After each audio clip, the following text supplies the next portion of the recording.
तो हेलो दोस्तों, दोबारा वेलकम है आपको मेरे इस कार्यक्रम में। आज हम कुछ यूनिक चीज़ पे बात करेंगे एंड ये मैं स्टार्ट करता हूँ एक किस्से से, जो कि मेरा खुद का ही किस्सा था। मेरे साथ ही कुछ ऐसी वियर्ड चीज़ हुई थी जो मुझे बाद में समझ में आई क्यों हुई थी। हुआ ये कि इनिशियली जब मैंने वीडियो मेकिंग स्टार्ट करी थी एंड अपनी सबसे पहली वीडियो बनाई थी which was on Apple iPhone 12 mini, उसका एक छोटा सा ऐड बनाया था मैंने। एंड ऑब्वियसली उससे पहले मैंने एप्पल के एड्स देखे थे वो कैसे बनाते हैं, तो मैंने सॉर्ट ऑफ उसको कॉपी करने की कोशिश करी थी, बट अपना उसमें फ्लेवर डाला था। मेरे पास फ़ोन था, वो मैंने उसको थोड़ा क्लीन अप करके ना मैंने उसकी वीडियो बनाई इनिशियली, क्योंकि पहली वीडियो थी। लोगों को बहुत पसंद आई, सबने बड़ी तारीफ़ करी, सबने बोला यार, कईयों ने तो इनफैक्ट मुझे बोला कि यार तुझे मतलब एप्पल में जॉब वॉब मिल गई है क्या, मतलब उनके एड्स बनाता है क्या। सो आई वॉज़ रियली हैप्पी कि ऐसे कुछ फीडबैक्स, ऐसे कुछ मेरे को कमेंट्स मिले। मैं बड़ा खुश था ये सब सुन के। तो मैंने ये देखा कि भाई एक पहली वीडियो बनाई और मतलब इतने कमेंट्स, इतने लोगों को पसंद आई, मेरे दोस्तों को पसंद आई। तो हुआ ये कि फिर मैंने अब एक सेकंड वीडियो और बनाई which was again on a product, because जैसा कि मैंने भी आपको बोला था कि आप एक प्रोडक्ट के साथ स्टार्ट करिए, सेम वही था कि मैं भी प्रोडक्ट्स के साथ ही कर रहा था। सेकंड वीडियो जो मैंने बनाई इट वाज ऑन, मतलब कोई इतना बनाता नहीं होगा शायद, but it was on vacuum cleaner. मेरे पास एक वैक्यूम क्लीनर था, मैंने उसको अच्छे से चमकाया पहले तो, and again same process follow किया, विजुलाइज करा क्या क्या दिखाऊंगा, स्टोरी बोर्डिंग थोड़ी बहुत अपने मन में करी, स्केच वेच नहीं करा। एंड देन ऑडियो निकाला, डिसाइड करा कि कितने फ्रेम्स कितने सेकंड की होगी, and then I started recording. ये भी वीडियो मैंने बनाई एंड इसको रिलीज़ करा, एंड गेस व्हाट, उसके बाद क्या हुआ, बहुत बढ़िया रिस्पॉन्स नहीं आया मेरे पास। एग्जैक्टली बस बढ़िया रिस्पॉन्स नहीं आया, बिल्कुल ही ऑपोजिट रिस्पॉन्स आया मेरे पास। सरप्राइज ना होकर शॉक्ड हुआ कि ऐसा क्यों हुआ। And when I saw both the videos, मुझे लगा ये तो अच्छी है यार, मतलब दोनों सेम ही लेवल की बढ़िया है, क्यों ऐसा रिस्पॉन्स आया। मतलब इनफैक्ट उन लोगों ने भी मुझे ऐसा नेगेटिव फीडबैक दिया जिन्होंने पहली वीडियो पे तारीफ़ करी थी। क्या आप सोच सकते हैं क्यों ऐसा हुआ होगा।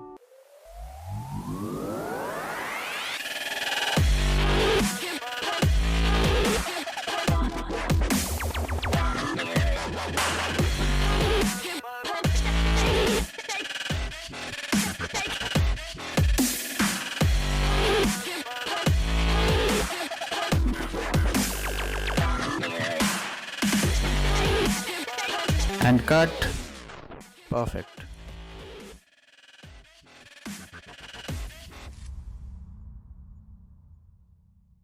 मुझे पता है बहुत से लोग सोच रहे होंगे कि यार ओवर कॉन्फिडेंस वाली बात होगी, ये नॉर्मल थॉट है, सबके दिमाग में आता है, बट ऐसा नहीं था। हुआ ये कि मैंने कुछ भी नया नहीं करा अपनी वीडियो में।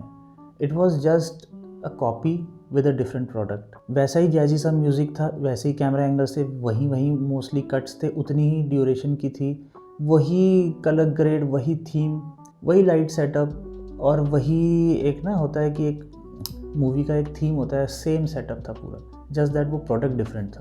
आई थिंक ये वो रीज़न था कि कुछ नया नहीं किया था मैंने, जिस वजह से लोगों को, क्योंकि ऑब्वियसली उन्होंने मेरा पहले काम देख लिया तो उनको उम्मीद और ज़्यादा थी, या कुछ डिफरेंट की उम्मीद थी, ज़्यादा भी नहीं तो कुछ डिफरेंट होना चाहिए था। I think this was the problem with me, and यही गलती आपको नहीं करनी है।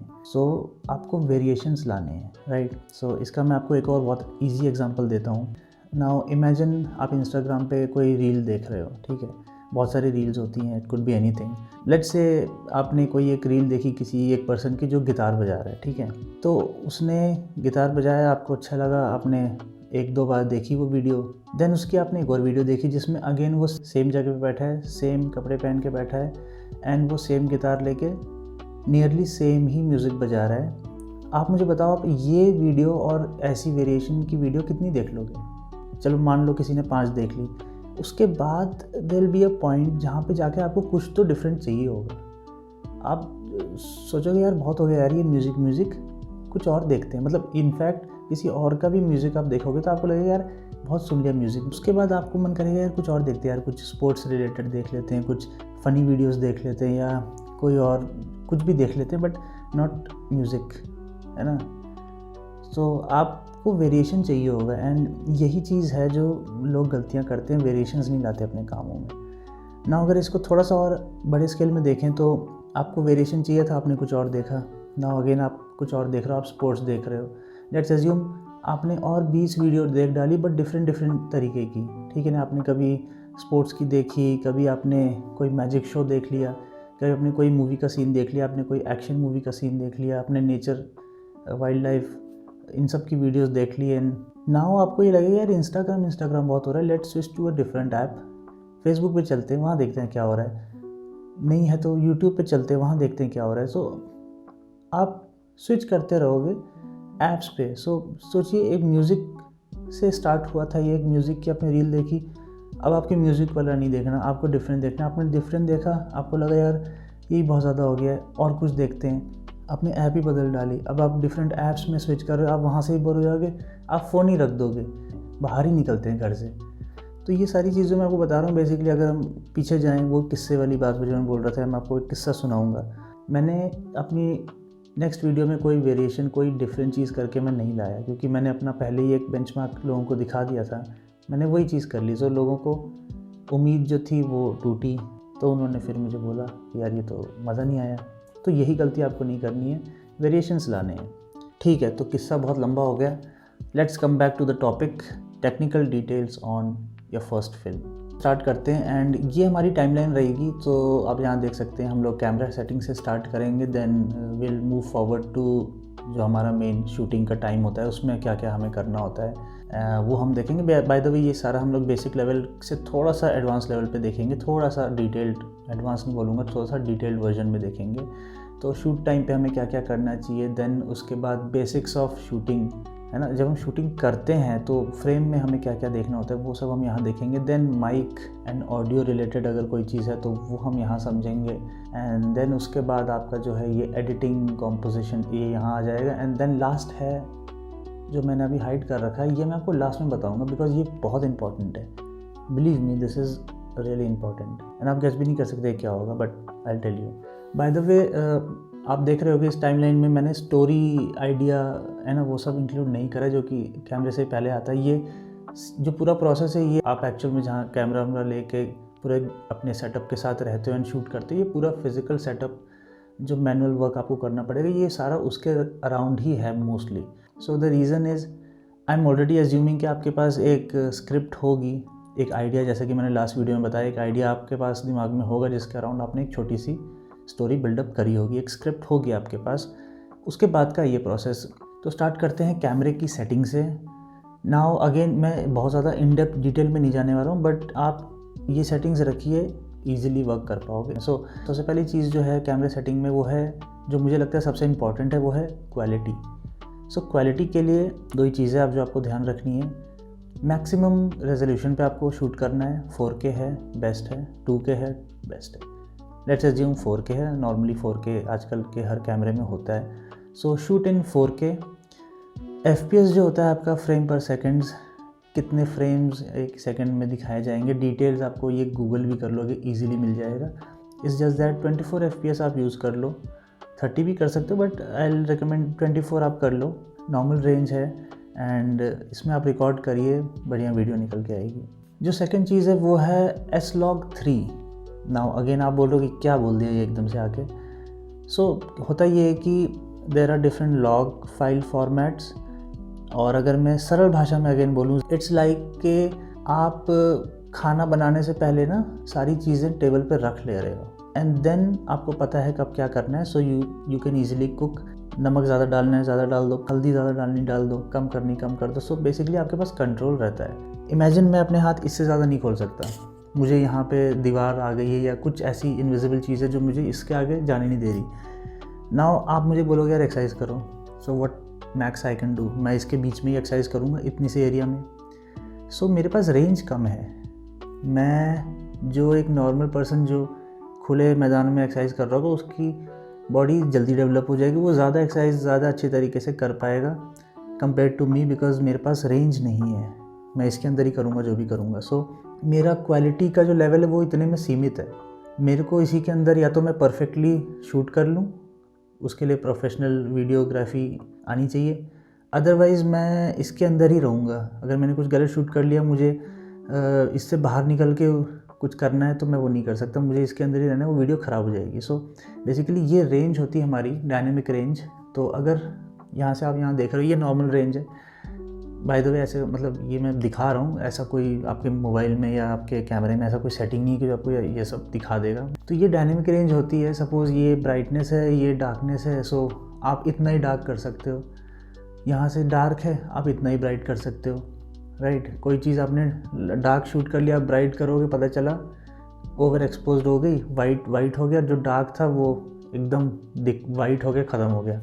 अब इसी को आप सोचिए, ये अगर ऐसे होता, इतनी लंबी अगर रेंज होती इसकी, देन एज्यूम क्या होता। आपने कुछ भी शूट करा, आपके पास इतना लंबा रनवे है टू एडिट, आप कहीं भी बीच में रोक सकते हो एंड आपको वीडियो में जो जहाँ जैसा चाहिए आप वहाँ पे सेट कर सकते हो। वही है ना, रेंज आपके पास है। तो यही है कि रेंज अगर आपके पास ज़्यादा है तो आप ज़्यादा कुछ कर सकते हो। So that's it. जो हमारे लॉग फाइल फॉर्मेट होता है उनकी रेंजेस बहुत ज़्यादा होती है। वो ऑन स्क्रीन रिकॉर्ड होने के बाद फ्लैट इमेज होती है, बिकॉज अगेन जैसा कि मैंने बताया उसकी रेंज बहुत ज़्यादा, तो बीच में एक पॉइंट में रिकॉर्ड हो जाता है। आप उसको नहीं छेड़ सकते at the time of recording. उसके बाद आप उसमें एडिटिंग करिए, देखिए कलर, सैचुरेशन, एक्सपोजर, ब्राइटनेस। आपको लगेगा कि एक्चुअल में आप अपने घर की ना जो आपने लाइट्स लगाई आप उसको ट्वीक कर रहे हो, वो एक्चुअल में ब्राइट कम होगी proper. There are multiple log file formats. आप अभी के लिए S-Log3 पे शूट करिए, हम उसी पे फॉलो करेंगे आगे सारी सेटिंग्स। नाउ मैं सोनी का कैमरा यूज़ करता हूँ, सो इसमें एक सेटिंग होती है लॉग असिस्ट। सो बेसिकली क्या करती है, आपकी जो लॉग फाइल आपने सपोज S-Log3 सेलेक्ट करा हुआ है, सो वो क्या करता है, बाय द वे S-Log3 भी जो है ये सोनी का है, हर कैमरे में अपना लॉग फॉर्मेट होता है। सो एज्यूमिंग आपके पास सोनी का कैमरा है, आप S-Log3 में शूट कर रहे हो, तो आपकी स्क्रीन पे वो लॉग फॉर्मेट में दिखाएगा, एकदम ग्रेनी सा है और एकदम ग्रे स्केल में मोस्टली रहेगा। कोई कलर ज़्यादा नहीं दिखेंगे, मोस्टली दिखेंगे ही नहीं, एंड बहुत ही ना ब्राइट और मतलब ख़राब सी लगेगी आपको वो फुटेज। सो ये लॉग असिस्ट क्या करता है, उसको एडिटिंग के टाइम जो आप करते हो उसको इम्प्रूव नियरली अपने हिसाब से एक डिफ़ॉल्ट वैल्यू पे लाके आपको दिखाता है ऑन द गो। सो ये एक बेटर ऑप्शन है। हर कैमरे में अपनी अपनी सेटिंग्स होती है। सोनी का है तो इट्स कॉल्ड लॉग असिस्ट। आप इसको ऑन कर सकते हो डिपेंडिंग अपॉन कि आप कौन सा लॉग असिस्ट लगाना चाह रहे हो। सो फॉर एग्जांपल आप S-Log3 पे शूट कर रहे हो and you want to see on the go कि वो कन्वर्ट होने के बाद कैसा दिखेगा, सो दैट आप एक्सपोजर वगैरह सेट कर सको। सो आप इस चीज़ को ऑन कर दीजिए ऑन S-Log3 सेटिंग में जाके। सो ये आप एक यूज़ कर सकते हो। नाउ एक और चीज़ है जो कि बहुत छोटी सी चीज़ है बट इसको ध्यान देना ज़रूरी है। वो ये है कि जब आप शूट करते हो, एंड कई बार ऐसा होता है क्योंकि न्यूली हम लोग कैमरा स्टार्ट कर रहे हैं शूटिंग करना, तो हम लोग बहुत स्लो होते हैं शूटिंग करने में, सेटिंग्स धीरे धीरे हमें पता नहीं होती है, तो हमारा टाइम बहुत ज़्यादा लगता है। एंड एक तो ये रीज़न, दूसरा हम गलतियाँ बहुत ज़्यादा करते हैं। तो हम 20-10 क्लिप्स लेते हैं, उसमें पता चला 2 ही उसमें यूज़ हो रही है। सो ये दोनों फैक्टर आपका टाइम ज़्यादा खाते हैं। सो जब आपका टाइम ज़्यादा लग रहा है तो ये हो सकता है अगर आप आउटडोर या इनडोर या आप सेमी लाइटिंग कंडीशन में यूज़ कर रहे हो कि बाहर से धूप आ रही है, उस केस में हो सकता है कि आपको क्योंकि टाइम बहुत ज़्यादा लग गया है तो वो शूटिंग के टाइम वो सन अपनी प्लेसमेंट थोड़ी तो चेंज करेगा, या क्लाउड्स आ गए चले गए, तो उससे क्या होगा, आपकी जब आप पूरी वीडियो एडिट करोगे तो वो एक ऑन द गो में ना आपको वो बीच बीच में ना डिफरेंस दिखेगा। कहीं पे कलर थोड़ा चेंज हो गया, टेम्परेचर भी इसमें चेंज हो सकता है, कभी थोड़ा ब्लू टिंट आ गया, कभी थोड़ा सा ऑरेंजिश आ गया, कभी नॉर्मल हो गया, कभी आपकी ब्राइटनेस बढ़ गई, कभी घट गई, कभी क्लाउड्स आ गए थे तो एकदम से शाम वाला सीन लग रहा था, कभी एकदम धूप वाला, तो कंसिस्टेंसी आपकी यहाँ पे टूट जाएगी। सो बाय द वे मैं अपनी ही बात से मुकर रहा हूँ इसमें कि अगर आपके पास लाइट्स नहीं है तो आप डे टाइम जो लाइट होती है आपकी बाहर से आप वो यूज़ कर सकते हैं, बट वो प्रैक्टिस के टाइम की थी। ये एक्चुअल में आप प्रैक्टिकली एक बना रहे हो वीडियो ढंग की, तो नेचुरल लाइटिंग आप कम यूज़ करिए, ठीक है। और अगर कर रहे हो तो थोड़ा सा ध्यान दीजिए कि वो आपकी लाइटिंग ना कंसिस्टेंट हो, वो सेम हो, तभी आप शूट करो। सो ये ध्यान रखिएगा। नाउ एक बहुत ही कंफ्यूजिंग चीज़ है जो मैंने अक्सर देखा है, मुझे भी समझने में बहुत टाइम लगा था। मैंने जिन लोगों से पूछा उनको भी टूटा फूटा पता होता है या वो भूल जाते हैं, देख के बताते तब वो बता पाते हैं। वो है कि आपका जो एफ स्टॉप वाला चक्कर है पूरा, 1 2 3 फिर 4 5 तक भी होता है, डिफरेंट होते हैं। तो इसमें मैंने अक्सर देखा है जो कन्फ्यूजन होती है वो ये होती है कि जब आपका एपर्चर ज़्यादा है तब आपकी लाइट कम होती है, जब आपका एपर्चर कम है तब आपकी ब्राइट हो जाती है, लाइट ज़्यादा होती है। सो एपर्चर क्या होता है, बेसिकली आपके शटर जो आगे होता है कैमरे के, जो बंद और खुलता है, इसका एक ही पर्पस होता है कि ये आपको बाहर से जो लाइट आ रही है आपके सेंसर पे पीछे लेंस के होके उस सेंसर पे कितनी लाइट पड़ेगी ये वो डिसाइड करता है। इट्स जस्ट लाइक आपने कर्टन पूरा खोल दिया तो लाइट ज़्यादा आ रही है, कम खोल दिया तो थोड़ी कम आ रही है, पूरा बंद कर दिया तो थोड़ी बहुत आ रही है। तो ना ये मैं अगेन बहुत सिंपल लैंग्वेज में समझा रहा हूँ। जब आपका शटर पूरा खुला होता है विच इज़ लाइक आप इसको एपर्चर 2 लेट्स से एज्यूम कर लीजिए, एपर्चर 2 पे ये पूरा खुला हुआ है। अब मैं बताता हूँ क्या है। ये खुला हुआ है, पूरी लाइट अंदर आ रही है, आपकी इमेज बहुत ब्राइट होगी। तो अब आपको ब्राइटनेस कम करनी है, आप एपर्चर बंद कर सकते हो, लाइट थोड़ी कम आएगी, आपकी जो ब्राइटनेस है वो कम हो जाएगी। बट इससे एक और आपका नुकसान और फ़ायदा होता है, वो ये कि जब आपका एपर्चर पूरा खुला होता है तो आपको आपके सामने कोई भी ऑब्जेक्ट है, कोई पर्सन है, तो वो बैकग्राउंड पूरा ही ब्लर होगा उसमें, क्योंकि वो पूरा ही वाइड एंगल खुल गया, तो वो इंटरसेक्शन बहुत दूर जाके बनता है। सो पूरा ब्लर ही रहता है आपका, जो बेसिकली बुकेश इफेक्ट बोलते हैं पीछे। तो वो जो ब्लर इफेक्ट होता है ये वो बनाता है। जब ये आपका नैरो होता है, एकदम थोड़ा सा खुला होता है, तो जो भी सामने सब्जेक्ट होगा उसका बैकग्राउंड ईजिली विजिबल होगा, इतना ब्लर नहीं होगा। सो ये भी एक डिफरेंस आ जाता है इसमें एपर्चर खुलने और बंद होने में ना। इसको आपको समझना कैसे है, रटने की ज़रूरत नहीं है, मैं इजी तरीका बताता हूँ। एंड इट्स जस्ट लाइक कि आपने कोई चीज़ ऐसी थी, आप उसको अब ऐसे देख रहे हो।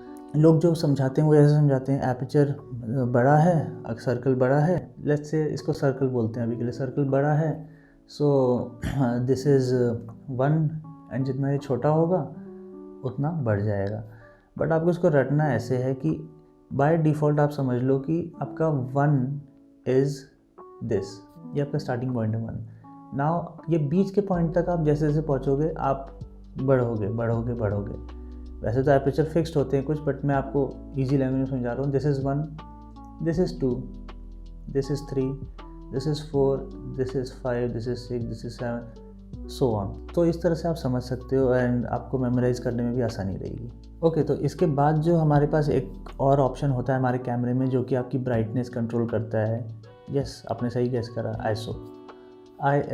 आप बस इतना समझ लीजिए, ये एक सेटिंग है जो डिजिटली आपकी फ़ोटो में थोड़ी सी ब्राइटनेस बढ़ा रहा है। जैसे कि हम फोटोशॉप में जाके ब्राइटनेस बढ़ा देते हैं, घटा देते हैं, एग्जैक्टली वही कर रहा है। इसका एक थंब रूल यही होता है कि आप देखोगे अपने कैमरे में आपके जो भी ISO लेवल्स होंगे उसमें एक लेवल के नीचे डैश लगा होगा, बेसिकली एक अंडरलाइंड होगा। वो ट्राई करिए, आप वहाँ पे ही रुक जाइए, उससे नीचे मत जाइए, उससे ऊपर मत जाइए, आप वहाँ पे स्टिक करिए एंड अपनी लाइट्स को बढ़ाइए घटाइए, सो दैट आपको जो एक्सपोजर चाहिए आप वो अचीव कर सको। बिकॉज जब आप ISO बढ़ाते हो तो आपकी इमेज में ग्रेन्स आने चालू हो जाते हैं एंड आप वो अवॉइड करना चाहोगे। तो कुछ केस में हो सकता है आपको बढ़ाना ही पड़े, सो वहाँ मैं रिकमेंड करूँगा कि आप बढ़ा लीजिए, बहुत एक्सट्रीमली थोड़ा बढ़ा लीजिए एंड देन आप अपने एडिटिंग में जाके ना वहाँ पे डिनॉइज़र लगा सकते हो, सो दैट वो थोड़ा सॉफ्ट हो सके। इसके बाद बात करते हैं ऑटो फोकस के बारे में। बहुत सरल भाषा में पहले से बताया गया है, ऑटो फोकस अपने आप फोकस जो कर ले उस चीज़ को ऑटो फोकस बोलते हैं। एंड इसका काम बहुत आसान है, आप ऑटो फोकस पे रखिए, शूट करिए, वो अपने आप डिसाइड करेगा किसको फोकस करना है किसको नहीं।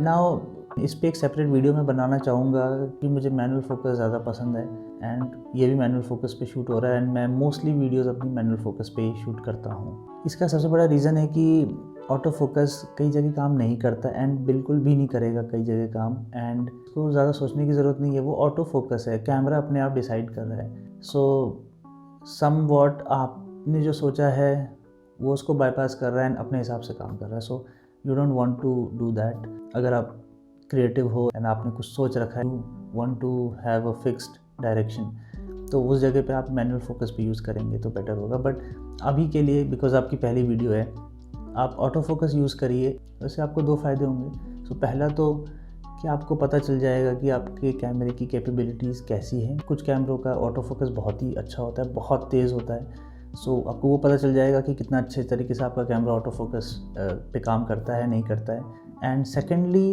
अगर आप ये स्टार्टिंग से यूज़ करेंगे ऑटो फोकस तो आपको वो उसकी गलतियाँ भी ज़्यादा पता चलेंगी, कहाँ वो काम नहीं करता है। सो वो गलतियाँ पता होना बहुत ज़रूरी है, आपको पता होना चाहिए किस जगहों पे वो काम नहीं कर रहा। ऑल्दो देयर आर सेटिंग्स, आप उसको भी चेंज करके काम निकाल सकते हो, बट आपको पता चल जाएगा एटलीस्ट कि कुछ जगहों पे वो कैसे लैग करता है, काम नहीं करता है या पार्शली काम करता है। So for your next video you can avoid that mistake. Now एक छोटी सी चीज़ मैं यहाँ और डिस्कस करना चाहूँगा क्योंकि फ़ोकस की बात हो रही है। फ़ोकस आपका बेसिकली, अगर सपोज़ सामने किसी चीज़ को आप फोकस कर रहे हो एंड बैकग्राउंड ब्लर है, और उसी का एक ऑपोजिट होता है कि जो सब्जेक्ट है वो भी दिख रहा है एंड बैकग्राउंड भी ठीक ठाक दिख रहा है। सो ये दोनों को यूज़ करने का तरीका बिल्कुल डिफरेंट होता है। आप अक्सर देखोगे कि जब कोई बहुत ही सीरियस मोमेंट दिखाना होता है या इमोशंस दिखाने होते हैं कैरेक्टर के फेस पे, तो वो एकदम से वाइड एंगल से या लॉन्ग शॉट से हट के एकदम क्लोजअप आ जाता है एंड देन आप देखोगे बैकग्राउंड एकदम ही ब्लर हो जाता है। कोई रो रहा है, कोई कुछ फील कर रहा है, उसको दिखाने हैं, कोई टेंशन में उसको दिखा रहा है, तो जहाँ भी एक्सप्रेशन इमोशंस ज़्यादा दिखाने हैं अच्छे से, वहाँ पे आपके पर्सन को पूरी तरह फोकस में दिखाना है, तो बैकग्राउंड पूरा ब्लर होता है वहाँ पे।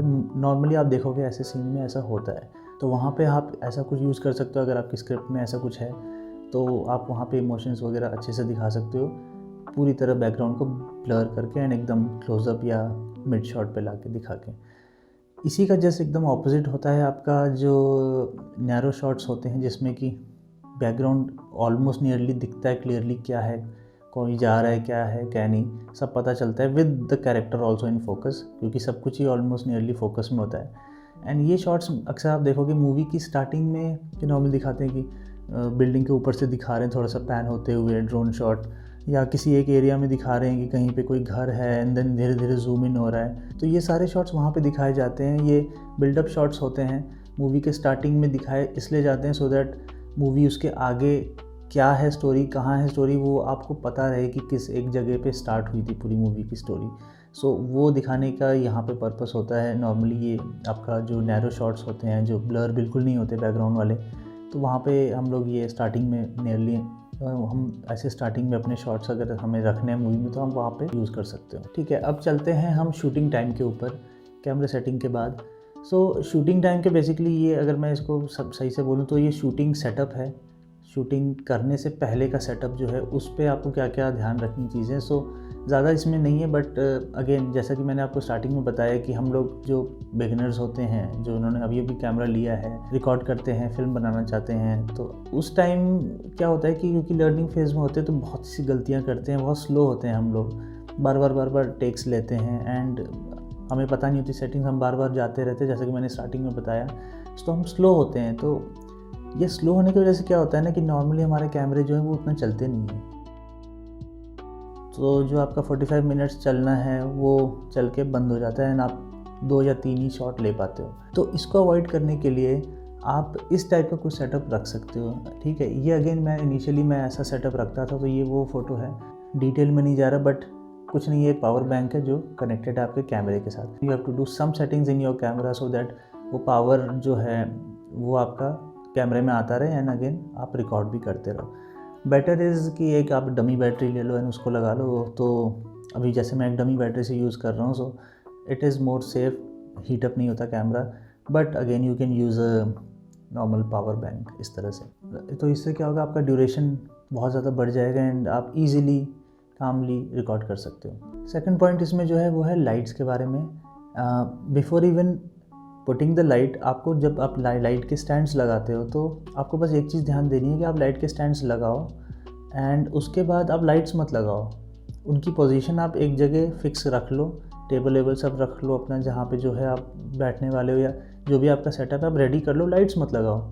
इसका रीज़न ये है कि मैंने अक्सर देखा है लाइट्स लोग लगा देते हैं एंड देन बाकी चीज़ें लगा रहे होते हैं, गिम्बल यूज़ कर रहे हैं, टेबल लेके आ रहे हैं, चेयर लेके आ रहे हैं, डिफ्यूज़र्स बड़े बड़े होते हैं वो खोल देते हैं एकदम से, तो क्या होता है वो उसी चक्कर में ना लाइट्स इधर उधर गिरती है और फिर ख़राब होती है एंड आपका पैसा बर्बाद होता है। सो अवॉइड दिस। थर्ड जो है वो है कि if you are not using mic like this, तो आप ये कर सकते हो कि आप डब कर सकते हो पीछे से वॉइस। एंड जैसा कि मैंने अपनी इनिशियल वीडियो में बताया था चैलेंजेस में कि हमें सोचना होता है कि हम कैसे रिकॉर्ड करेंगे ऑडियो, तो वहाँ पे आप मोबाइल से ईयरफोन लगा के या कोई एक हेडफोन लगा के आप रिकॉर्ड कर सकते हो, बट उसमें एफर्ट है, दोबारा आपको देख के सिंक अप करके ऑडियो रिकॉर्ड करनी है। If you have a mic like Sony का, DJI का, देयर आर डिफरेंट ऑप्शंस, तो इसमें क्या होता है ना, इनकी जो कैप्चर करने की एबिलिटी होती है ना ये बहुत हाई होती है, ये बहुत फ्रीक्वेंसी में कैप्चर करते हैं डेटा। तो इसमें क्या होता है कि अगर आप ऐसे माइक यूज़ कर रहे हो एंड देन आपका कमरा जो है वो पूरा खाली है, आपने वहाँ अपना सेटअप लगा के आप रिकॉर्ड कर रहे हो, तो एक एको 100% आएगी। सो उसको अवॉइड करने के लिए आपको सिर्फ 2 ऑप्शन है बेसिकली, करना एक ही काम है। करना जो है वो है कि आपको भरना है, आपको कमरा खाली नहीं रखना है, आप उसको भर दीजिए एंड ट्राई करिए थोड़े सॉफ्ट चीज़ें, जैसे कि ये सब है। ये इनिशियली मैं ऐसे सेटअप लगाता था, तो जितने मेरे पास रग्स थे मैं सब रख देता था, पिलोज़ ले आता था, कुशन ले आता था, एंड सब चीज़ में यहाँ पे योगा मैट वैट सब लगा देता था। तो इससे क्या होता है कि ये जितने भी कुशनी चीज़ है ना, जो आपके क्लोथ्स मटेरियल टाइप के, ये सारे आपके ऑडियो को एब्जॉर्ब कर लेंगे, सो बाउंस बैक नहीं करेगा एंड आपको एको रिवर्ट नहीं आएगा। और अगर ये नहीं है तो किसी ऐसी जगह शूट करिए जहाँ सोफ़े वगैरह हो, थोड़ा सॉफ्ट चीज़ें ज़्यादा, और थोड़े बहुत कंबल वम्बल भी आप ला के रख दोगे ना, सॉर्ट ऑफ जुगाड़ है, बट आपकी एको बिल्कुल नहीं आएगी, वॉइस एकदम क्लियर आएगी। ठीक है, तो अब बात करते हैं कि if you are shooting a person and कोई आप शॉर्ट फिल्म बना रहे हो, तो उसमें आपको एक चीज़ और ध्यान देनी है कि आपका जो बैकग्राउंड है एंड जो आपका पर्सन है, जो सब्जेक्ट है जिसको आप शूट कर रहे हो, इनके जो कलर्स हैं, बेसिकली क्लॉथ के कलर या बैकग्राउंड का कलर, ये बहुत ही ज़्यादा कॉमन ना हो। ये ज़रूरी नहीं कि हर जगह इम्प्लीमेंट हो सकता है आप रिस्ट्रिक्टेड हो कुछ जगहों पे, जैसे कि सपोज़ आपने एक मूवी का सीन बना रहे हैं जिसमें कि कोई पर्सन किसी घर में है एंड उसने ब्लैक कलर की टी शर्ट डाली हुई है, एंड देन उसके बाद नेक्स्ट सीन है कि वो घर से बाहर निकल रहा है and it's a night scene, रात का टाइम है, तो बाहर डार्क है, तो वहाँ पे अब वो, क्योंकि घर में तो वाइट वॉल्स में दिख रहा था, अब बाहर वो पूरी तरह मर्ज हो जा रहा है, तो वहाँ पे आप कुछ नहीं कर सकते, बिकॉज आप बाउंड हो उस सिचुएशन में, आपको दिखाना ही वैसा है, आप कपड़े तो चेंज नहीं कर सकते फटाफट उसके बाहर आते ही। तो यहाँ पे भी आपके पास ऑप्शंस होते हैं। आप रिम लाइट, जैसे मैंने समझाया पहले, रिम लाइट से आप वो एक साइड में ना थोड़ा सा रिम इफेक्ट आता है, आप उससे थोड़ा सेपरेट आउट कर सकते हो उसको बैकग्राउंड से, तो लाइटिंग के साथ आप कर सकते हो थोड़ा बहुत। अगर आपके पास लाइट्स नहीं है एंड आपको फिर भी करना है, तो बिलीव मी आप एक और चीज़ कर सकते हो जो कि बहुत कारगर है। आप इसको शूट इस तरह से करिए, आपके कैमरा एंगल इस तरह से रखिए, जूम इन ऐसा रहे, वो शॉट में बेसिकली फ्रेमिंग ऐसा रहे कि पीछे कुछ ना कुछ थोड़ा ब्राइट या ज़्यादा ब्राइट हो। तो उससे क्या होगा, आपका पर्सन ने डार्क कलर का डाला हुआ है शर्ट, तो पीछे कुछ ब्राइट है, थोड़ा बहुत स्काई भी दिख रहा है, तो आपका पर्सन 100% दिखेगा। सो आपका सब्जेक्ट हमेशा फोकस में रहेगा एंड दिखेगा।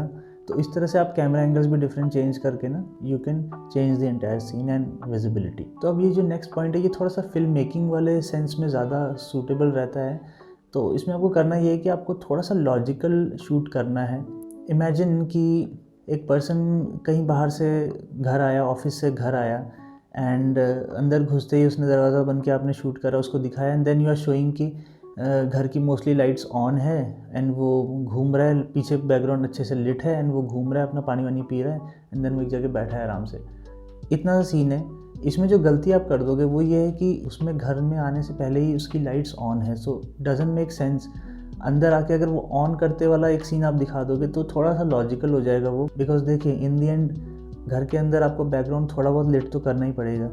तो आपको ये पता है कि आप उसको अवॉइड नहीं कर सकते। So when you can't avoid it, तो इधर आप दिखा दो कि वो सीरी से बोल के लाइट्स ऑन कर रहा है, या गूगल असिस्ट से, या वो घर में आया एंड थोड़े बहुत लैम्प्स ही ऑन थे, उसने एक दो लाइट्स और ऑन कर दी। सो बेसिकली हर एक सीन जब स्टार्ट होता है एंड एंड होता है, कट होकर दूसरे सीन में जाता है, तो दूसरे सीन में पहले सीन का कुछ रिफ्लेक्शन होना चाहिए। आप सामने अपने कैरेक्टर दिखाए, उसके पीछे से कहीं से ब्लू कलर की लाइट आ रही है, वो बहुत देर तक बात कर रहे हैं, देन सीन कट होके वो जा रहा है दूसरे रूम में, तो आप पीछे दिखा सकते हो कि एक ब्लू लैम्प था, वो पीछे से ऐसे पास होते हुए दिखेगा, तो लोग उसको रिलेट कर पाते हैं कि अच्छा पहले वाले शॉट में इसीलिए थोड़ा सा ब्लू ब्लू दिख रहा था। तो ऑल्दो ये इतने जल्दी होता है हमारे ब्रेन में कि हम लोग इतना ध्यान देते नहीं, बट अगेन ये नहीं होगा तब ज़्यादा हमें लगेगा कि यार कुछ गड़बड़ है, ये तो मतलब कलर ही चेंज हो गया एकदम से, कुछ तो गड़बड़ है। तो अवॉइड दिस, थोड़ा लॉजिकल लाइटिंग्स से एंड सीन कट करके स्टिच करने में थोड़ा सा लॉजिकल एफर्ट्स आपको लगाने पड़ेंगे। तो नेक्स्ट है कि you have to pre test your framing. तो इसमें सीधी सी चीज़ जो आपको करनी हुई है कि आपने जैसे अगर सामने मैंने कैमरा लगाया है, तो कैमरा लगा के सेट करके सीधा शूट नहीं करना, आप आके बैठो, शूट करो, रिकॉर्ड करो, आके बैठो, थोड़ा इधर उधर मूव करो, डिफरेंट जगह हेड मूव करो, देखो कहाँ लाइट ज़्यादा आ रही है, कहाँ कम आ रही है, पीछे जाने पे ज़्यादा आ रही है, आगे जाने पे कौन सा बेटर है। मैं तो बहुत बार कर लेता हूँ। उसके बाद जब मुझे एकदम परफेक्टली लगता है कि मेरा फोकस्ड भी है, मैं फोकस में हूँ एंड एक्सपोजर लेवल ठीक है, मैं ठीक दिख रहा हूँ, तब आप शूट करिए फाइनली। एंड फोकस लेवल अक्सर लोग सोचते हैं कैसे करेंगे, हम बैठे तो यहाँ हैं, तो आप कुछ एक ऑब्जेक्ट रख सकते हो, इट कुड बी एनीथिंग, तो आप वो चीज़ यहाँ रखो अपनी जगह पे उसको फोकस करिए प्रॉपर्ली। जब फोकस्ड हो जाए, क्रिस्टल क्लियर हो, शार्प हो, तब वापस इधर आइए, उस चीज़ को हटाइए, बैठिए, फिर शूट करिए। इसके बाद है leading lines. It is called leading lines because ये आपके व्यूवर्स को, आप लोगों को डायरेक्ट करती है to see a particular area in your frame. जैसे कि ये फुटेज आप देखिए, ये आप देख रहे हो, यहाँ पे फोर्स किया जा रहा है एक पर्टिकुलर एरिया पे देखने के लिए, वो है ये leading lines. Again multiple type की हो सकती है, बट आपको वो थोड़ा सा आपके ऊपर है कि आपको कैसे दिखाना है। ज़रूरी नहीं है आप इस चीज़ को रखिए, बट अगर आप रख रहे हैं तो बहुत अच्छी चीज़ है। नाउ रूल ऑफ थर्ड्स, ये सबको पता होता है, ये ग्रिड लाइन होती है, आजकल तो फ़ोन में भी आने लग गई हैं। सो इसको हमेशा ऑन रखिए, मैं तो यही बोलूँगा। बेसिकली इन पॉइंट्स पे आपको रखना होता है अपने कैरेक्टर्स को। नाउ इसका अगर सबसे सिंपल जो हर जगह जवाब है वो ये कि इनमें से किसी एक पॉइंट पे रख दो, शूट कर लो, बस ख़त्म कहानी। ऐसा नहीं है, आप करके देखिए, हर बार अच्छी फुटेज नहीं आएगी। आपको 3 चीज़ें करनी है इसमें। सबसे पहली ऑब्वियसली इन पॉइंट्स पे रखना है, जो कि मैंने बताया। इन पॉइंट्स पे रखिए, कोई पर्सन है उसकी आंखों को आप इन पे रख सकते हो, एंड ज़रूरी नहीं है कि बस मतलब इन्हीं पॉइंट्स पे रखो, इसके आसपास भी आप रख सकते हो, इस तरह से भी रख सकते हो, it will work fine. Second जो इससे ज़्यादा इंपॉर्टेंट चीज़ है, जो बेसिकली पॉइंट नंबर 1 होना चाहिए था, वो था कि थोड़ा सा डेप्थ हो पीछे, बंद ना हो अगेन, या एकदम ही ब्लर ना हो, कुछ दिखे, थोड़ा सा पर्सपेक्टिव हो, श्रिंक हो रही हो चीज़ें थोड़ी सी, तब आप इसको यूज़ करोगे तो और बेटर इफेक्ट आएगा, क्योंकि वो एक डेप्थ ऑफ फील्ड वाला इफेक्ट आएगा एंड पता लगेगा कि एक 3D एनवायरनमेंट में एक चीज़ को आप देख रहे हो, तो फोकस ड्राइव करना बहुत ईजी हो जाएगा। एंड जो थर्ड चीज़ है वो है ये, बहुत ही सिंपल एग्जांपल है। आपको बस ये करना है कि जिस भी पर्सन को आप शूट कर रहे हो, आपको बस उसके आंखों के सामने स्पेस छोड़ना है। आपको इस तरह से नहीं करना है, ये मतलब कर तो आप कुछ भी सकते हो, बट नहीं करना चाहिए, ये बैलेंस आउट नहीं लगेगा एंड थोड़ा सा आपको बार बार फील आएगी कि कोई पीछे खड़ा है इसके। बेसिकली आंखों के सामने जहाँ भी फेस है वहाँ पे एरिया थोड़ा सा छोड़ना है। एंड इसके बाद की जो चीज़ है वो ये है कि जो आप मेरा बैकग्राउंड देख रहे हो, आपको ऐसा नहीं रखना है अनटिल एंड अनलेस आप चाहते हो कि ऐसा ही आप दिखाओ। टॉकिंग हेड वीडियोज़ में चलता है, but in film making videos में आप हमेशा चाहोगे कि जो भी बैकग्राउंड हो वहाँ थोड़ा सा डेप्थ हो, पीछे कुछ दिख रहा हो, and at the same time वो बस नॉर्मल घर का सीन ना हो। मतलब इट्स नॉट लाइक कि आपको शूट करना था किसी पर्सन को, आपने पर्सन को बुलाया, मेकअप वेकअप करा, लाइट्स लगाई, शूट कर दिया। भाई उस पर्सन के अलावा भी आपके फ्रेम में बहुत कुछ पीछे आ रहा है, विच इज़ योर बैकग्राउंड। तो वहाँ चीज़ें थोड़ा सा ठीक कर दीजिए, जो चीज़ जहाँ होती वही है। ऐसा नहीं हो कि बच्चों के खिलौने भी पड़े हुए हैं एंड आप एक स्टूडेंट को दिखा रहे हो या एक बुज़ुर्ग को दिखा रहे हो, तो वहाँ वो सेंस नहीं बनता, लोग रिलेट कर लेते हैं। पोस्टर्स हैं, हटा दीजिए, कोई चीज़ें टेढ़ी मेढ़ी रखी उसको सीधा कर लीजिए, लीडिंग लाइंस। एंड एक और जो चीज़ है वो कि थोड़ी बहुत लाइट्स ऐड कर दीजिए, क्योंकि वो भी बहुत बड़ा परसेंटेज है आपके फ्रेम का, तो उसको भी थोड़ा बहुत लेट कर लीजिए, अच्छा लगेगा। एंड आपके जब वो बुकिश इफेक्ट आएगा तो उसमें बहुत सेटल सा इफेक्ट बनेगा ना। ये नेक्स्ट पॉइंट जो है ये भी एक कन्वर्सेशनल वे में ज़्यादा इम्प्लीमेंट होता है। सो फॉर एग्जांपल मैं किसी से बात कर रहा हूँ, तो आपने सुना होगा 180 डिग्री एंगल जो होता है हमारा, तो हम उस रेडियस में ही रहते हैं हमेशा। सो फॉर एग्जांपल ये यहाँ एक आदमी बैठा है, एक आदमी यहाँ बैठा है, तो अगर आपने यहाँ से स्टार्ट करा है तो आप यहीं पे घूमिए, एंड अगर आपने यहाँ स्टार्ट किया तो आप यहाँ पे घूमिए। बहुत नॉर्मल इसका जवाब है कि अगर आप इधर आ जाओगे तो वैसे तो आपको नहीं समझ में आएगा यहाँ पे शूटिंग करने के टाइम आएगा, बट एक्चुअल में जब आप वीडियो देख रहे होगे या कोई और पर्सन देख रहा होगा तो उसको लगेगा कि फ्लिप हो गई जगह, जो राइट में बैठा था वो लेफ़्ट में आ गया, जो लेफ़्ट में बैठा था वो राइट में आ गया। सो इसको अवॉइड करिए और इस रूल को फॉलो करिए। नाउ मैंने डिफ्यूज़र के बारे में लास्ट टाइम बात करी थी। सो आप डिफ्यूज़र यूज़ कर सकते हैं if you have the budget, and अगर आपको लेना है डिफ्यूज़र, अदरवाइज़ डायरेक्टली मत यूज़ करिएगा।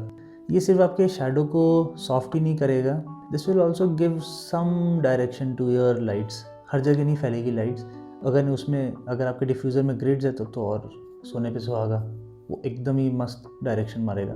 नाउ ये मेरे पास एक इमेज है, सो इसको देखिए, नॉर्मल इमेज है राइट, बट इसमें एक पैटर्न है, आप देखो, अब देखो आप इसको, अब देखा, तो ये पैटर्न जो है bright dark bright dark bright dark bright dark, ये पैटर्न आप ट्राई करिए अगर आप कर सकते हैं। ऑल्दो एकदम से नहीं समझ में आता है, आपके फ्रेम में हो सकता है पहले से हो ऐसा पैटर्न, तो बट आप इसको एक बार करके देखो, आपको थोड़ा सा एक ड्रामेटिक फील ये देगा आपके फ्रेम में, बिकॉज ये ना आपका ब्राइट एंड डार्क इसको एकदम बैलेंस कर देता है। सो ट्राई कर सकते हैं इसको, ज़रूरी नहीं है but yes again if you can try तो अच्छा है। नाउ थोड़ा सा ऑडियो के बारे में बात कर लेते हैं इसी के बीच में। अगर आप फिल्म मेकिंग कर रहे हैं, शॉर्ट फिल्म्स बना रहे हैं, तो आप अक्सर देखते भी होंगे, आप अभी भी जाके चेक कर सकते हो कि हर एक मूवी में अगर घर की स्टोरी है या कहीं की भी स्टोरी है बाहर की, तो एक बैकग्राउंड नॉइज़ होती है, नॉर्मल सी धीरे से वो चलती रहती है, जो कि फील करवाती है कि पर्सन जहाँ पे है, जो आपको विजुअल दिख रहा है वो उससे मैच कर रही होती है। बाहर है तो चिड़ियों की, गाड़ियों की आवाज़ आएगी, हॉर्न वॉर्न की बजने की आवाज़ आएगी, लोगों की आवाज़ आएगी, चलने की आवाज़ आएगी, पेड़ पौधे सबकी आवाज़ आएगी। तो ये जो है आपका ये एम्बियंस नॉइज़ होती है, ये आप रिकॉर्ड भी कर सकते हो अपने, अगर आपको अच्छी खासी मिल रही है। अदरवाइज़ मैं तो ये बोलूँगा कि आपकी पहली मूवी है तो नॉइज़ कैंसिलेशन यूज़ करिए, चाहे सॉफ्टवेयर में यूज़ करिए, अगर आपका माइक है तो आप उसमें यूज़ कर लीजिए, और इस एम्बियंस नॉइज़ को अलग से डाउनलोड करके लगाइए। ये आपकी मूवी में एक अलग ही जान डाल देगी, आप इसको ट्राई कर सकते हैं। एंड अलग से लगाने का एक और फ़ायदा है कि आप अपने हिसाब से सेलेक्ट कर सकते हो आपको कैसी फील देनी है। सो वो आपके पास एक फ्लेक्सिबिलिटी रहती है to select your own ambience noise. जल्दी से बता देता हूँ, अगर आप माइक से रिकॉर्डिंग कर रहे हो तो एक बढ़िया dB level, basically recording level है आपका -10 से -18 तक, -20 भी आप मान सकते हो, बट ये एक्चुअल में जो रेंज है ये गुड रेंज मानी जाती है to record a clear audio. And इसको आप बाद में एडिटिंग पे भी थोड़ा सा अप एंड डाउन कर सकते हो, ये आपकी ख़राब नहीं होगी। रेम्ब्रेंट लाइटिंग के बारे में आपने ज़रूर सुना होगा, ये होती है, यह जो आप देख रहे हो ट्रायंगल, जो कि अक्सर बनते हैं चेहरों पे बट लोग नोटिस नहीं करते, तो इसको रेम्ब्रेंट लाइटिंग बोलते हैं। एंड ये बहुत ही फेमस है, आप इसको गूगल करोगे तो आराम से मिल जाएगा आपको क्या है ये। सो बेसिकली यहाँ से लाइट पड़ती है एंड यहाँ पे लाइट आएगी, ये मैं पहले बता चुका हूँ वैसे, बट यहाँ पे थोड़ा सा देख रहे हो आप ट्रायंगल बन रहा होगा, राइट। एंड सिंस मैं एक बहुत ही बड़ा डिफ्यूज़र यूज़ कर रहा हूँ तो वो ट्रायंगल बनता है, बट अगेन वो भी क्योंकि ट्रायंगल दिखेगा तभी जब शैडो शार्प होगी, तो उतना एग्जैक्ट शार्प आपको नहीं करना है। बट अगेन यहाँ पे थोड़ा सा बेसिकली ट्रायंगल भी नहीं, यहाँ से लाइट नोज़ को क्रॉस करके शैडो बना के यहाँ थोड़ा सा आपको लाइट गिरानी है, इसको कर लीजिए, मज़ा आ जाएगा। ना ये मैं पहले ही बता चुका हूँ अपनी पुरानी वीडियो में, shoot from the darker side, exactly darker side से शूट करना है आपको। ये मेरी यहाँ पे एक लाइट लगी है जो यहाँ पे आ रही है, सामने नहीं है, पीछे नहीं है, राइट में नहीं है, ऑलमोस्ट मेरे 45 डिग्री के एंगल पे थोड़ा सा ऊपर इस जगह पे यहाँ से लाइट आ रही है। एक लाइट यहाँ है जो थोड़ी हाइटेड है और मेरी कैप पे और बॉडी पे आ रही है, एंड ये फेस है ऑलमोस्ट इस तरफ आपके साइड, तो बहुत थोड़ा सा यहाँ आ रही है और पीछे है मेरे। सो अब दोनों केस में देख रहे हो लाइट मेरे डायरेक्शन पे, ये तो बिल्कुल नहीं है, ये है, बट मैं अगेन यहाँ से नहीं शूट कर रहा हूँ, तो डार्कर साइड से आपको शूट करना है। इन दोनों एरिया को छोड़ के आप वहाँ से शूट कर सकते हो, आप यहाँ से शूट कर सकते हो, बेटर है ऑब्वियसली यहाँ से शूट करना बिकॉज मेरा चेहरा यहाँ पे है, बट आपको डार्कर साइड से ही शूट करना है। बेसिकली अगेन वही वाली सेम चीज़, करंट लगने वाली, शॉक लगने वाली, लाइट जहाँ है वहाँ नहीं जाना है, तो लाइट यहाँ है तो यहाँ नहीं जाना है, कैमरा लेके लाइट यहाँ है यहाँ भी नहीं जाना है, यहीं पर रहो, इसी में घूमते रहो, मज़ेदार फ़ोटो आएगी। शटर स्पीड बिल्कुल सही, इसको प्रायोरिटी नंबर 1 दीजिएगा। अगर आप फिल्म मेकिंग कर रहे हो, स्टिल्स कर रहे हो तो तब कोई प्रॉब्लम नहीं, बट हाँ जहाँ पे कैमरा मूव हो रहा है, आपकी स्टिल के जगह मूवमेंट है, वीडियो रिकॉर्डिंग है, वहाँ पे शटर को सबसे पहले आप प्रायोरिटी दीजिएगा। उसका रीज़न है कि भाई शटर जो है ना, ये आपके फ्रेम्स को डिसाइड करता है, जर्की है कि स्मूथ है, सो का काम अच्छा भी हो सकता है और बिगड़ भी सकता है अगर आपने सही शटर स्पीड सेलेक्ट नहीं करी है। सो इसको ध्यान दीजिएगा, शटर स्पीड को वीडियो रिकॉर्डिंग में सबसे ऊपर रखिएगा, तभी आपकी वीडियो अच्छी आएगी। पता चला वीडियो बहुत अच्छी क्वालिटी की बट बहुत लैगी है।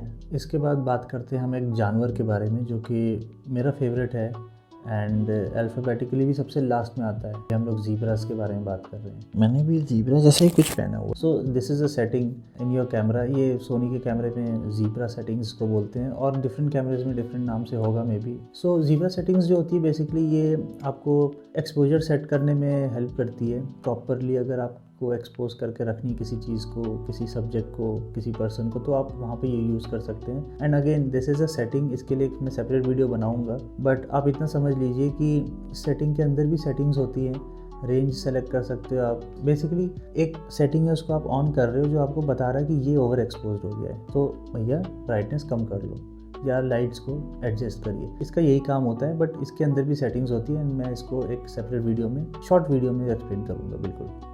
एक चीज़ और इम्पॉर्टेंट है, जैसा कि मैंने S-Log के बारे में बताया, सिंस मैं सोनी का कैमरा यूज़ कर रहा हूँ तो ये भी S-Log 3 में रिकॉर्ड हो रहा है एंड ये कन्वर्ट होके ऐसा बना है। सो S-Log 3 में जो रिकॉर्ड होता है वो मैं आपको दिखाता हूँ, वो कुछ इस टाइप से होता है। तो आप देख सकते हैं ये S-Log 3 है एंड मतलब क्या ही बात होती है अगर सिर्फ S-Log 3 में रिकॉर्ड करके आप सीधा उसको थ्रो कर देते यूट्यूब पर, तो ऐसा कुछ आता और आपके पास कोई लाइक, कोई सब्सक्रिप्शन, कोई आपकी वीडियो को नहीं देखता। So back to normal. तो ये है हमारा S-Log 3 को कन्वर्ट करने के बाद का इफ़ेक्ट। एंड जैसे कि मैंने बताया डायनेमिक रेंज उसमें ज़्यादा होती है, तो आप कुछ भी उसमें ट्वीक आराम से कर सकते हो। तो S-Log 3 में आपको कन्वर्ट करना पड़ेगा उसको इस तरीके से, अदरवाइज़ वो ऐसा दिखेगा, तो आप उसको ऐसा कन्वर्ट करोगे। तो ये कन्वर्ट करने के लिए तो they are basically LUTs file lookup tables होता है, तो उसको आप यूज़ करके इसको फटाफट चेंज कर सकते हो। बट मैं हमेशा मैनुअली करता हूँ। मेरे को पसंद है कि मैं खुद अपने हिसाब से डिसाइड करूँ कहाँ पे कैसा क्या कलर, कौन सी ब्राइटनेस, कंट्रास्ट होनी चाहिए, तो वो मैं अपने हिसाब से करता हूँ। एंड बट मुझे इतना पता है कि मैंने पुरानी वीडियो में क्या रखी थी, तो मैं नियरली वैसा ही रखता हूँ। सो अगर आपको S-Log 3 को कन्वर्ट करना है एक्स के फॉर्मेट में, तो आप इसको नेट से जाके सोनी की वेबसाइट से भी आप इसका एक लट डाउनलोड कर सकते हो। बेसिकली कन्वर्जन लट होता है, आप उसको लाइए, उसमें मल्टीपल होते हैं, सही मोस्टली सारे ही होते हैं। जो भी आप HLG2 यूज़ कर रहे हो, S-Log 3, S-Log 2 यूज़ कर रहे हो, उसको कन्वर्ट करके वो आपको दे देगा। तो आप उसको यूज़ कर सकते हो अपने सॉफ्टवेयर में, इंपोर्ट करके लगा दीजिए, वो आपका ऐसे का ऐसा बना देगा। इसके बाद जो आपका एडिटिंग का पार्ट अब स्टार्ट हो जाता है, तो इसमें जो मुझे सबसे ज़्यादा इंपॉर्टेंट लगता है, जो सबसे पहले आपको करना चाहिए, वो तो ऑब्वियसली वो कन्वर्जन वाला काम या मैनुअल कन्वर्ट आप कर रहे हो उसको। उसके बाद आप जो एक और चीज़ इसमें आपकी हेल्प कर सकता है, जो आप ल्यूनोमेट्रिक कलर्स, जो आपका एक सेटिंग होता है, अगर आप प्रीमियर प्रो यूज़ करें जैसे कि मैं उस पर करता हूँ, उसमें ग्राफ्स होते हैं, इसकी डिटेल वीडियो में बनाऊँगा, बट आप समझ लीजिए उसको आप यूज़ करके एक उसकी रेंज सेलेक्ट करके उसके बीच में ना अपना एक्सपोजर रख सकते हो, तो वहाँ पे ये हेल्प कर सकता है अगर आप मैनुअली चाहते हो कि आप कन्वर्ट करो पूरे अपने लॉग फाइल को। एंड एक मैंने अक्सर देखा है लोग गलतियाँ कर देते हैं, जो कि मैं भी करता था इनिशियली, वो ये कि सब बताते हैं कि आपको प्रॉपर्ली एक्सपोज करना चाहिए अपने फ्रेम को, बट ये नहीं बताते कि किस चीज़ को।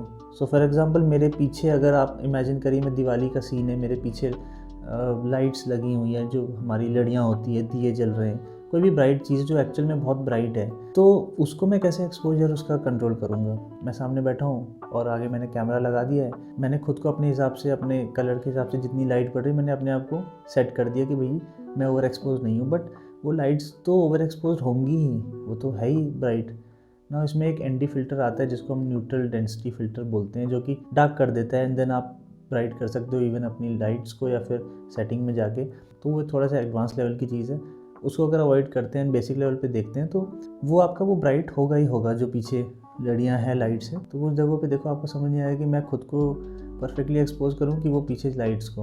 तो इसमें देखो आपको बहुत सिंपल सी चीज़ करनी है, आपका जो सब्जेक्ट है आपको उसको देखना है। फॉर एग्ज़ाम्पल आप मुझे शूट कर रहे हो, मैं हूँ फ्रेम में, मैं कुछ बोल रहा हूँ, मेरे पे फोकस है, मेरे पे ध्यान रखिए, मेरे को एक्सपोज ढंग से कर दीजिए। पीछे ओवर एक्सपोज कुछ है, नहीं कंट्रोल कर सकते, लाइट्स है, लेट इट बी, कर सकते हो तो थोड़ा बहुत एडजस्टमेंट करिए, अदरवाइज़ मैं ढंग से दिख रहा हूँ ना, काम हो गया। नाउ अक्सर ऐसा आप देखोगे कि आप शूट करके आए हो, आपने चिप निकाली, आपने कंप्यूटर में लगाया, एंड आपको पता लगता है कि भाई यार ये तो फ्रेमिंग मैं भूल ही गया था, रूल ऑफ थर्ड में को लगाना था, 1-2 में लगाया, तीसरे चौथे में भूल गया, और उसके बाद सभी में भूल गए। पता चला कि मेरे को एंगल नीचे का लेना था, मैंने लिया, बट भाई मैं वो सामने सब्जेक्ट को देख रहा था तो मैंने देखा नहीं, कैप्चर किया। पता चला कि स्ट्रेट रखा था कैमरा एंड ध्यान नहीं था, वो टिल्ट हो गया और उसने वही रिकॉर्ड कर लिया। तो ये अक्सर होता है इनिशियली जब आप नए नए वीडियो रिकॉर्डिंग में आते हो। मैंने बहुत करी ये गलतियाँ, एंड इसको अवॉइड करने का यही है तरीका कि याद रखिए आप क्या कर रहे हो। हर बार रिकॉर्डिंग के बाद अपना फ्रेम चेक करिए, गलत रिकॉर्ड डिलीट कर दीजिए, दोबारा रिकॉर्ड करिए या दोबारा सीधा रिकॉर्ड करते जाइए 2-3 बार, मल्टीपल शॉट्स लीजिए एंड फिर यूज़ करिए जो बेस्ट है। नाउ आप मूवीज़ का कोई एक फ्रेम रोक के देखिए एंड किसी सीरियल का देखिए, तो आपको उसमें एक बहुत ही डिफरेंट क्वालिटी दिखेगा एंड इसका मैं आपको एक ही पॉइंट बता रहा हूँ इसमें से निकाल के, वो ये है कि आप इनके शेडोज़ एरिया देखिए। तो अक्सर होता है कि आप देखिए ये एक फुटेज है मेरे पास, तो ये मैं इधर लगाता हूँ और एक इधर ले ये एक ये इधर है, ठीक है। तो आप ये दोनों फुटेज देखिए एंड इसमें आपको डिफरेंस दिख रहा होगा। और जो इसमें मैं अगर थोड़ा जूम इन करूँ तो आप थोड़ा सा और जूम इन करते हैं, यहाँ लेके आते हैं, आप इन दोनों को देखिए। तो इसमें आपको दिख रहा है ना थोड़ा सा इस वाले में हल्का सा, अगेन ये मैं पहले ही बता चुका हूँ, थोड़ा सा ये सॉफ्ट सा लग रहा है, थोड़ा सा मैट फिनिश में ज़्यादा लग रहा है, और ये थोड़ा सा डार्क लग रहा है। सो ये जो है इफ़ेक्ट मुझे पर्सनली पसंद है। ये मूवीज़ के इफ़ेक्ट होते हैं। तो ये बनता कैसे मैं वो आपको बताता हूँ। आपको ज़्यादा कुछ नहीं करना, ये कर्व अगर आप देख रहे हो सामने, आपको ये करना है, तो इससे जो है आपका ये इफ़ेक्ट बन जाएगा। कलर ग्रेड मैंने इससे पहले वाली वीडियो में ही बताया था, एंड डिफरेंट टाइप्स के कलर ग्रेड्स होते हैं। मैट्रिक्स मूवी का मैंने एग्जांपल दिया था, और भी मूवीज़ होती हैं। जो सबसे कॉमन है वो अगेन वही है आपका ब्लूइश ग्रीनिश टिंट, जो आपका टील कलर होता है वो, एंड उसके ऑपोजिट ऑरेंज, जो कि आपका ये कलर व्हील में भी होता है। सो ऑरेंज एंड टील आप इसको यूज़ कर सकते हो। तो आपका जो हाइलाइट्स हैं ये आपकी सारी ऑरेंज कलर की होगी, आप देख रहे होगे, एंड जो आपकी शेडोज़ होती है ये इसमें थोड़ा सा टील कलर ऐड करा जाता है। सो ओवरऑल ये इफेक्ट बन के आता है। एंड इसे करने का तरीका जो मेरा पसंद है वो ये है कि जब आप कर रहे हो तो आप बहुत एक्सट्रीम कर दोगे टील कलर, बहुत एक्सट्रीम कर दोगे ऑरेंज, और लगेगा। बेटर तरीका ये है, ये आपकी फुटेज है, इसको जूम करिए और जूम करिए, और ये सिर्फ फ्रेम में वो एरिया रखिए जो डार्क है, और फिर आप अपना कलर चेंज करिए टील पे, थोड़ा सा ऐड करिए, छोड़ दीजिए, जूम आउट करिए, ब्राइट एरिया पे जाइए, ये यहाँ पे इस एरिया पे जाइए। अब आप अपना ऑरेंज कलर ऐड करिए, ठीक है, ये ऐड हो गया, डन। डिनोजर का मैंने बताया था आपको, यू कैन यूज़ इट अगर आप आईएसओ वगैरह बढ़ा रहे हो, ग्रेन्स आ रहे हैं, या वैसे भी अगर आप चाहते हो थोड़ा सॉफ्ट इफेक्ट हो तो आप डिनोजर यूज़ कर सकते हो। इन सॉफ्टवेयर ईजीली आपका थोड़ा सा सॉफ्ट इमेज बन जाएगी। आप फेस मास्क भी बना सकते हो, ये वो वाला नहीं है, हाँ अगेन ये वाला नहीं है ये, तो आप फेस मास्क भी बना सकते हो। ये आप ऐसे कर सकते हो, ये फेस मास्क बना सकते हैं, ये ऑप्शंस होते हैं। मैं एक वीडियो में आई ट्राई मैं सारी चीज़ कवर करूँ, बट अभी के लिए जस्ट एक आइडिया दे रहा हूँ। जब हम till and orange colour use करते हैं तो ये फेस पे भी आता है। सो फेस से हटाने के लिए हम करते हैं, बेसिकली एक मास्क बन जाता है जो कलर पिक करके बनता है, एंड देन फिर हम उसको वापस उसके ओरिजिनल कलर पे ले जाते हैं। तो ये आप कर सकते हो। आपका बैकग्राउंड का फील अलग होगा और आपका कैरेक्टर एक्चुअल में अपने कलर्स में होगा। तो अब हम आ गए हैं almost the end of the video, and I know आप इसी के लिए बैठे हो, इस चीज़ के लिए। नेक्स्ट वीडियो में बता दो यार, इसको ख़त्म करते हैं। ओके, थैंक यू, नमस्कार, बाय बाय। नहीं, ऐसा थोड़ी ना, ऐसा तो आप लोग मुझे पीट दोगे, उठा के पटक दोगे। तो ये लास्ट चीज़ बिल्कुल मैं डिस्कस करूँगा एंड ज़्यादा टाइम नहीं लूँगा। ये जो चीज़ है, इधर आ जा, दिस इज़ कॉल्ड थंबनेल। बहुत छोटी सी चीज़ लगती है ये, है ना, अंगूठे का नाखून, राइट, बट ये सबसे ज़्यादा बड़ा काम करता है आपकी वीडियो के मार्केटिंग का। एग्जैक्टली आप खुद ही सोचिए, कोई बड़ी मूवी है, बाहुबली, मैट्रिक्स, कोई भी बड़ी मूवी, अवतार, इनका जो थंबनेल, मतलब ऑब्वियसली मूवी के लिए तो उनका thumbnail it's poster. So poster जितना ज़्यादा अच्छा होगा, जितना ज़्यादा अट्रैक्टिव होगा, लोगों को उतना ज़्यादा मन करेगा कि इस मूवी के बारे में जानें, इसका ट्रेलर ढूंढें, देखें इसके मूवी में क्या है ऐसा, और फिर वो जाते हैं थिएटर में देखते हैं। So in a way it's doing a marketing of your movie, of your film, जो भी आपने बनाया है, शॉर्ट फिल्म है, म्यूज़िक वीडियो है, कुछ भी है, उसकी मार्केटिंग सबसे पहले तो थंबनेल से ही हो जाती है। सो ये बहुत ज़्यादा ज़रूरी है कि आपका थंबनेल यूट्यूब आपको ऑटो जनरेट करके ना दे, या आप कहीं बीच में से कोई एक क्लिप निकाल के ना लगा दें। आप उसको बनाओ प्रॉपर, फोटोशॉप सीख लो, या फोटोशॉप आता है तो अच्छी बात है, उसमें बनाओ आप उसको प्रॉपर, उसमें नाम डालिए, डायरेक्टेड बाय योर नेम, किसने काम करा है, या ये भी नहीं डालना तो कुछ एक दो एलिमेंट उसमें ऐसा डालिए जिसकी वजह से लोग उसको देखना है, एंड इसकी क्वालिटी अच्छी होनी चाहिए। एडिटिंग करिए, उसको पॉलिश करिए, एंड फिर उसको बनाइए। It will do a really good marketing for your video. So बहुत ही इंपॉर्टेंट है ये चीज़। एंड एग्जांपल तो मैं देता ही रहता हूँ हमेशा, तो इसका भी एग्जांपल मैं देता हूँ। इमेजिन आपने एक बहुत बढ़िया फ़ोन ख़रीदा, बहुत महंगा फ़ोन ख़रीदा, आप उस फ़ोन को प्रोटेक्ट करने के लिए कवर ख़रीदोगे, एंड वो ऐसे ही 200-300 रुपये का नहीं होगा। पता चला 1.5 लाख का आपके पास फ़ोन है, तो कम से कम नहीं तो 5,000 का तो भाई केस तो बनता ही बनता है। एंड वो भी आप बहुत अच्छा मजबूत कवर ढूंढ के प्रॉपर रिसर्च करके, देख के, रेटिंग देख के फिर उस पर पैसा खर्च करोगे ना, आपको बुरा भी नहीं लगेगा 5,000 खर्च करने में। जहाँ 1.5 लाख आपने स्पेंड किया, 5,000 का कवर लगाना ज़रूरी हो जाएगा आपके लिए, एंड आप लगाओगे।